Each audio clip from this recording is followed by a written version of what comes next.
Hello, friends. We are back again, radiating my warm greetings to all of you. And I hope that you are all in your pink of health and spirits. Friends, in the last video, I had left one topic that in the next topic, it was last video was about introduction to community medicine, where we have seen how the medicine per se and the community medicine terminologies have evolved. Today, we will discuss more on public health. What is public health? A better understanding of public health.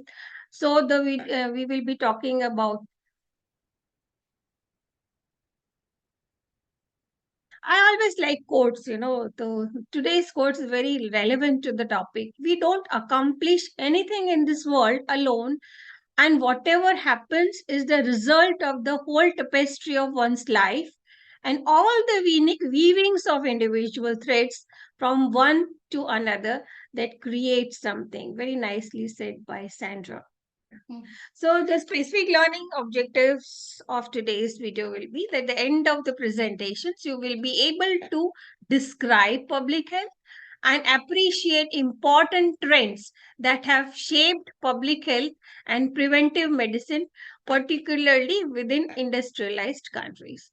So we had talked about, we started with hygiene and describing public health, and then we came to social medicine, then preventive and social medicine, family medicine, then community medicine. So all these have evolved in time, and they have added a special direction to medicine per se.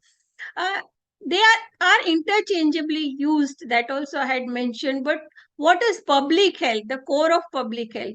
So what are we doing? It is all directed towards specific protection and health promotion to population at large. And if we talk of all these disciplines, are involved in, even man has had quest for better health and improving health. And so there are advances in medicine. If we take tubercle bacilli, so what are the pre and clinical branches involved? We need biochemistry, pathology, microbiology, all finding out what are the causes of the disease. Then there is clinical medicine, mm, specifically for treating people in the hospitals, at the health centers. And when these practices are involved at population level, becomes population medicine, but they are all interrelated. Now, what are the changing concepts in public health? So, there are many five phases how public health took birth and to the present state. What is public health? I had talked in the last video about the public health word was coined. Act came into place where it was the era of sanitary awakening, where in England, where sanitation practices came into vogue, and they tried to improve the health of the people by bringing changes in the environment. So this was the disease control phase, particularly led to improvement or control of the communicable diseases. So it was during 1880 to 1920. It was the disease control phase mainly, and it did lead to the improvement of health of the people. Then came the goal of health promotion from 1920 to 1960, where it was realized that individual health is not was not taken into account. So individual citizens' health was also important. The goal of health promotion was added, and the services like MCH and school health service, industrial health service, mental health service came into place. Somewhere in 1946, there was the Boer committee in India was appointed, and they gave their report in 1946, and they came up with the who should provide health care. They came up with the concept of primary health care and primary health centers. And then the healthcare delivery was defined by board. This was also the phase when I mentioned that public health was defined by virtue. In a minute we will come to that. So this was the health promotional phase. But these, what happened was the goals were tried to be accomplished in a very short time. So the norms that were set by the board committee could not be established as it is. Then came the social engineering phase, because it was increasingly realized that there are other social factors also in the causation of the disease. The non-communicable disease trend was rising. Then came the social engineering phase from 1960 to 1980, when the social and behavioral sciences came into place. Then comes the health for all phase. In between health for all phase, I will also mention phase of medical revolution, where in spite of the advances in spectacular advances in medicine and massive expenditure in health, still things were failing. The life expectancy and death rates did not show a major decreasing trend, primarily because argument was that the medicine was very costly, and there were issues of inequity and social disparity. And then came the phase, actually was the medicine socialization phase. Virchow had said once ki medicine is a social science and politics is medicine on a large scale. Very relevant to this era also. So it was realized that there are social measures required for bringing down health. And then came the word socialized medicine, where the concept was that the medicine was not serving the humanity, and there were medicines for, there can be medicines for the rich and medicine was for the poor. So the medicine actually should be available to all citizens equally. Then came the socialization phase, and it was taken up by NGOs and charitable organizations to start with. And then came the role of the state to provide equal health services to all, equity, and removing social disparity. There is a subtle difference between socialized medicine and the state medicine. In socialized medicine, the services are provided, organized and provided by professional groups. In state medicine, they are provided by the state. So this the phase was very important to come up for equity and the social reforms required in the disease prevention and control. Then came the health for all phase, and I have also earlier mentioned of the Alma-Ata conference which took place in Russia, and where the goal for all countries was health for all by 2000. It was 1978 when all countries came together, and the means to attain health was primary health care. And this concept was that there should be even pooling of local, state, national, even international resources required to bring in to decrease disparity in health. And it should be socially and economically available, politically available to all citizens. So then came the Niti Aayog, and we have the universal health coverage. So these are the phases how the public health has been shaped. And so I talked of so many terminologies. So previously preventive medicine and public health had overlapping goals, and during the last phase the goals became identical: prevention of health and promotion of disease. So rather than going into terminologies, the skills and vocabulary required to practice prevention of health and promotion of health and prevention of disease is the domain of all medicines. Still we need to go into some definitions required, which you should be clear about. Another thing I want to tell here is that the role of community physician practicing need to be redefined in the light of new knowledge gained. Let us now come to the definition. So these are how public health has evolved. It was in 1951 where actually Winslow, who was a professor in Yale's University, who defined public health as science and art of preventing disease, prolonging life and promoting health, and efficiency through organized community measures such as control of infection, sanitation, health education, health services, and legislation.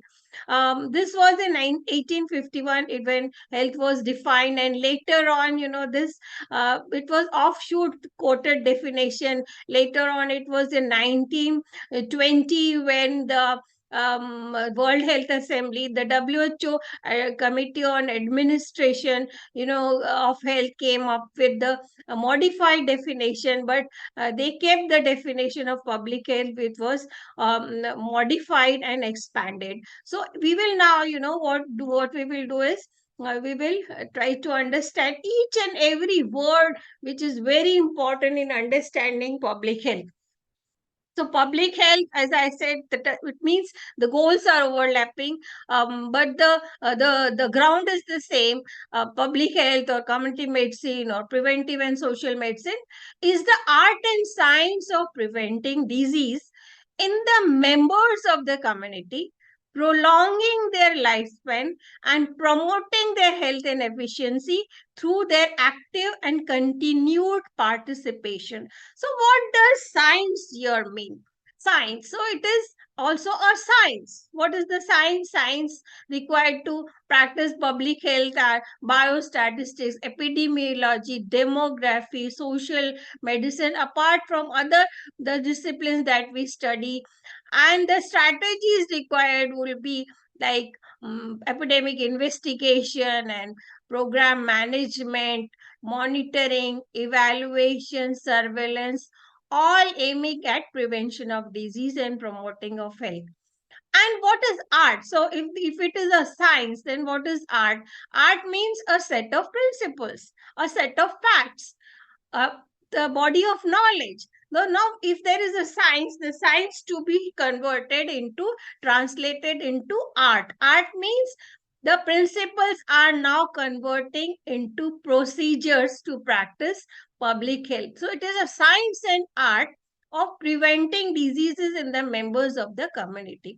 Another thing added was in 1966, the European Commission added some words into it, that it should be organization of healthcare. I earlier mentioned that health is an integral part of culture. So one need to take into account the cultural pattern, the political framework, and administrative setup in the country.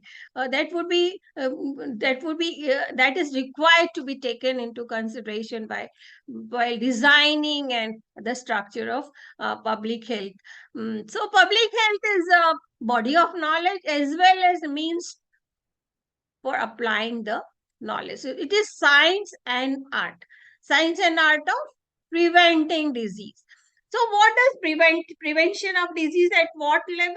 At all the levels. Primary, secondary, and tertiary. In a minute, we will come into what does that mean.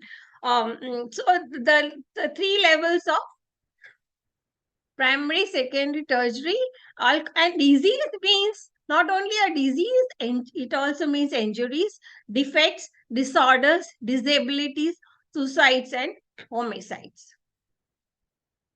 These are the levels of prevention: primary, secondary, and tertiary, which you have undergone when you were doing your MBBS also, but you need now a deeper knowledge of these interventions. I will focus mainly on health promotion because you are involved in health promotion activities when you are posted at various centers also. So I will elaborate more on health prevention, health promotion. So, what is primary prevention as such? So, primary prevention programs, if you have to design, it is stated by Wallace G.D. Everett in 1986 that the programs should have a scientific basis. The program should be supported by data system. They should be flexible. They should take into account the ethical issues. It should be targeted to the recipients most in needs and should muster a variety of community resources and should backed up by legislative action and policy decisions, and they should be continuous. So if you have to design programs, So the programs, I said, if you have to design, they should be smart. Like any objective should be smart. SMART. So S means specific. That means the issue that you are going to tackle has a specific definition. It is specifically defined. For example, malnutrition. There is the definition of malnutrition. It should be measurable. It should be measurable. You can bring down. There are indicators. It should be modifiable. That is, it should be amicable to bringing changes. It should show reduction in the health problems. It should be highly prevalent in the population to a great extent. And it should have been a threat to the community and decreasing the quality of life of the target people. It should be based on the needs of the community, and also we have to look into account the preferences of the target population. They should yeah, this I mentioned, and taking into account the local resources. They should be planned, implemented, and designed so that they can be evaluated. So if I have to take a definition over example over here, so if you take malnutrition in children as an issue, and it is a priority health problem in India, it is quite prevalent. It can be tackled by local resources, by through nutrition and simple monitoring by even the local health workers. There is a road chart where you can measure them. They are specific, so you can define them. They are measurable. They are appropriate because, and they are relevant because you need to bring down those the prevalence you have to bring down. So it is realistic, it is achievable. Yes, it is within the local resources, and it is time bound. So if you say in 1 year in this population we need to design strategies to, yes, it can be done, so that it should be smart. So when this should be taken into account where you design such programs, right? One particular type of health promotion is education to the community, where the risk factors have not yet entered, like the practices or the measures required to bring down the smoking or tobacco or pan, or the unhealthy lifestyle. If it is not there in a community, so prevention of entering of these risk factors into our population, because it is known that these risk factors are responsible for many cancers and other health problems. So this is one type of primordial prevention. The health education is the best vaccine everywhere. That is a very important quote that I like. Now practice time, dear friends. So describe any health promotional activities or various activities in which you were involved while being posted at the primary health centers or urban health centers. So think of a problem, write down, and try to see how, if you have observed them, what has happened, how of you, if you are involved in them, so what was the need, what were the objectives, how did you set the priorities, what were the resources required, how did you implement and evaluate that activity. So do this activity. All of you are involved in this, I know. Other measures of health interventions are in the primary prevention are specific protection we are all aware of. The industrial workers, if they see, then wearing face mask and eye shields, earplugs, aprons, gum boots, in radiation, wearing those gowns, lead aprons, wearing helmet, and vaccination. These are all methods. So these are applied where there is it is known that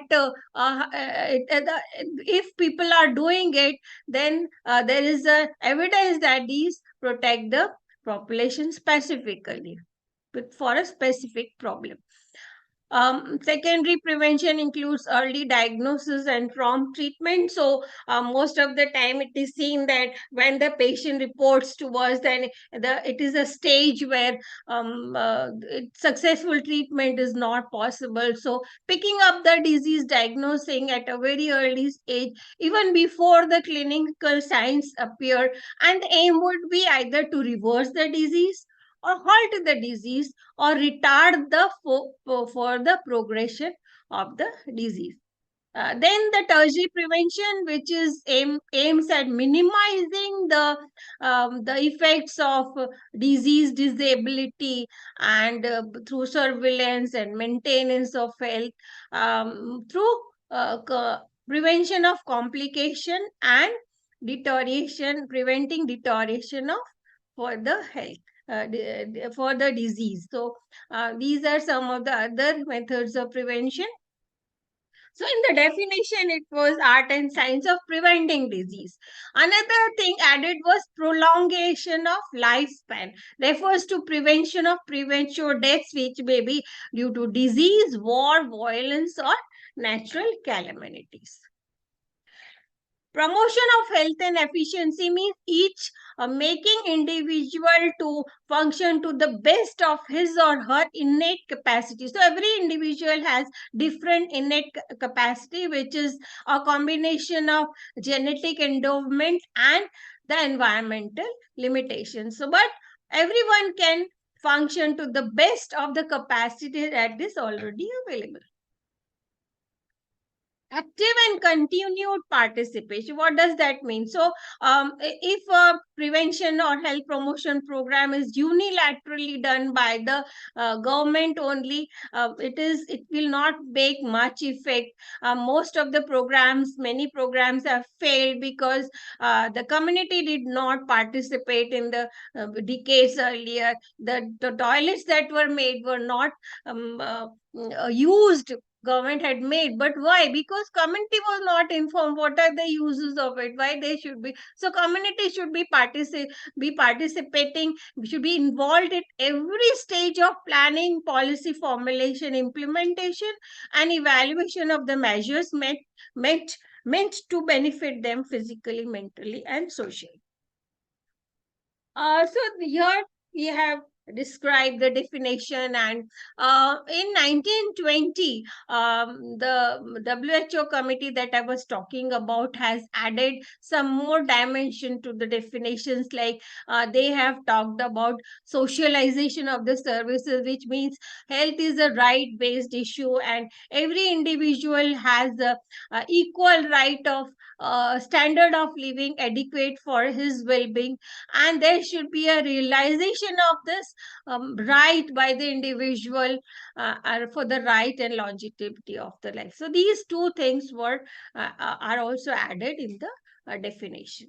Now, friends, we will discuss some of the important trends that have shaped public health and preventive medicine within the industrialized countries. So let us see globally how the trends have been changed. One important change, because what was public health thought in 1980s, 1948, and then the scope has been widened from as the medicine has evolved, and most important trends, the recent trends that we are seeing is that increased incorporation of business and administrative practices into prevention and public health delivery services. What does that mean? The administrative principles and practices have been since long a part of public health and public health education also. It was, the application of the industrial standards and outcome measures, complex economic measures, standard measures, measures for quality, measuring quality of quality improvement techniques. They have added, and they have also expanded the vocabulary and the skills required to practice public health, emphasis on outcome measures, practice guidelines, protocols, evidence based medicine. They have all added definitions and indicators to measure community health. And friends, this will be my next topic, that is indicators of health. We will take in the next video. So the scope has widened to evaluate, monitor, measure the entire public health structure, the clinical service, the public health service, and public health education also. So the scope has expanded due to due to inclusion of the quality of life and quality of care standards in short. Changes in the definition has come in the of a group or population. So for public health, preventive medicine, everywhere, the fundamental unit of service is a population. Earlier, historically, it is seen that the group of service was defined geographically because of its encompassing nature, and due to concordance with the government judicial functions, it was defined geographically. So it in space, that was the limit or boundary. Later on, because as the population definition expands, and there was a boundary of clinical care and public health care. Now that boundary is becoming blurred. So it is comprehensive clinical service to people of an administrative unit. So now the definition is the population served by an administrative unit, and not only by the geographical area. So we need to now define peri-slum areas, because these are the areas which has migration. So we need information on these areas to make services accountable, to make people accountable for their own health. So the definition also of a group or unit of population changes. Enhanced conceptualization and measurement of personal health status. So the scope has expanded to measurement of quality of life by incorporating indices other than morbidity and mortality of known diseases. Now there are indicators to measure syndromes, symptoms, less defined conditions, behavioral mental disorders, risk factors, and many more. So when that has been done, so that has led to measurement of personal health status on a wide scale, and greater understanding of the public health and public health status. So, friends, I will have this video in my one of the coming video, this topic on in one of my coming videos, which will be ICD and ICF. So that time we will take this.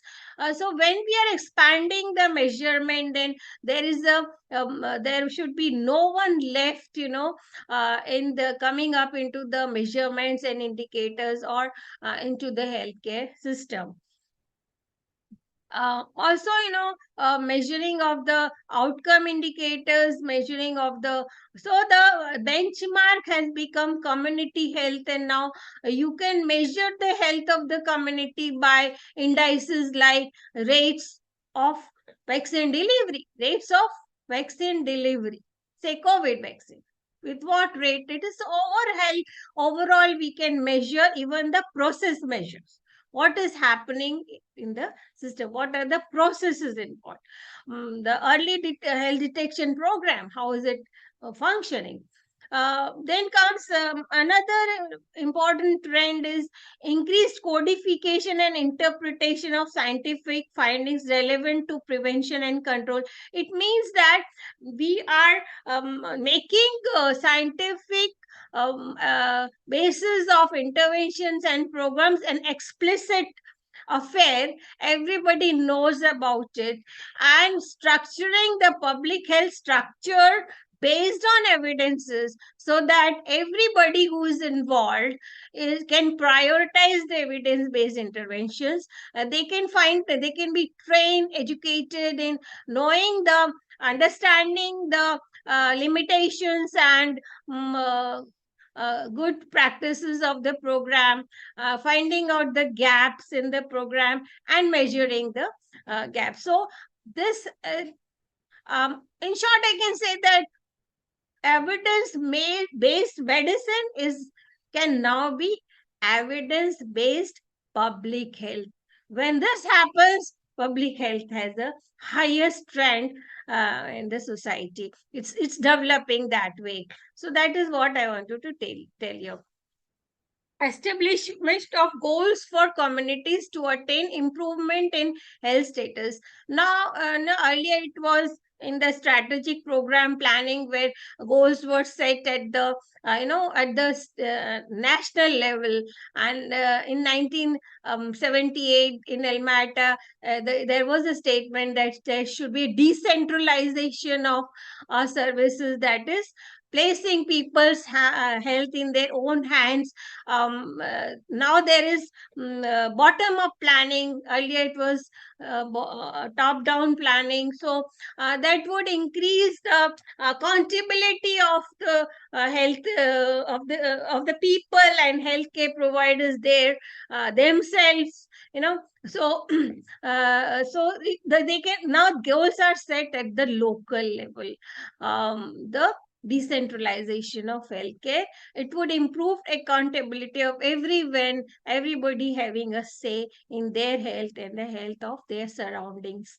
So goes. Then application of more advanced community health information system. So very evidence-based data is required for goal setting, for objective setting, and even for the evaluation of the program. So these systems of health information are expanding. Countries are having their own information system, so that the data at the grassroots level is available internationally as well.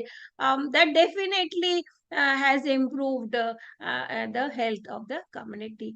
Very good recent advance and in the public health.